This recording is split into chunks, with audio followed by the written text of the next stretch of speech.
துண்டமா வெட்டி கழிச்சு போட்டுடுவேன். ஹுக்கும் டைகர் கா ஹுக்கும்.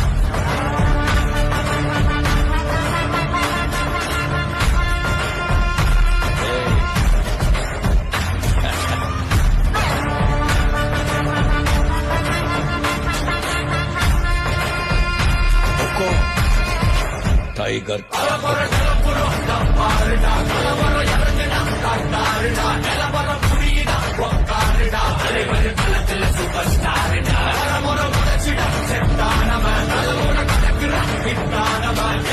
மனசுல ஜெயிச்சிட உரித்தானவன்.